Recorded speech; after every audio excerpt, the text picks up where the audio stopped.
3 fakta penangkapan DJ Choice saat pesta narkoba di kamar kos kawasan Kemang. Satuan Reserse Narkoba Polres Jakarta Selatan menangkap disjoki Joyce Kalista di salah satu kamar kos kawasan Kemang Utara, Mampang Perapatan, Jakarta Selatan pada Senin 27 Juni 2022 siang.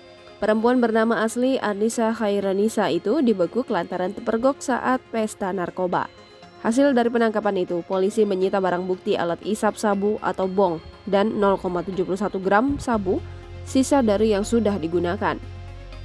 Berikut fakta-fakta penangkapan DJ Choice.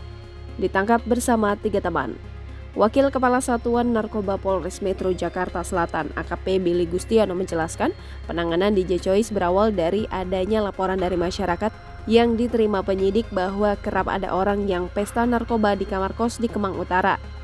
Billy mengatakan dari keempat orang yang ditangkap, 1 diantaranya merupakan DJ Choice, sedangkan 3 orang lainnya berinisial IS, NU, dan FE.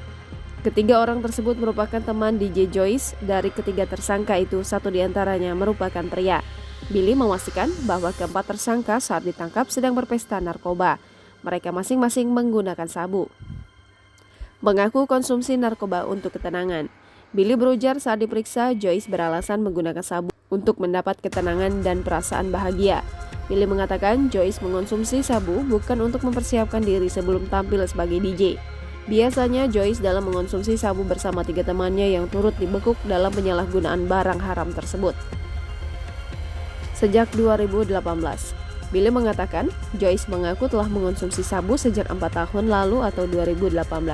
Saat ini penyidik masih mendalami keterangan Joyce dan ketiga temannya. Penyidik juga masih memburu seseorang yang memasok sabu kepada Joyce. Berdasarkan informasi yang didapat, Joyce membeli sabu dari seseorang yang berada di kawasan Jakarta Timur. Akibat perbuatannya, para tersangka dijerat pasal 127 Undang-Undang Nomor 35 Tahun 2009 tentang narkotika. Para tersangka terancam hukuman 4 tahun penjara. Jangan lupa subscribe, share, komen, dan like ya!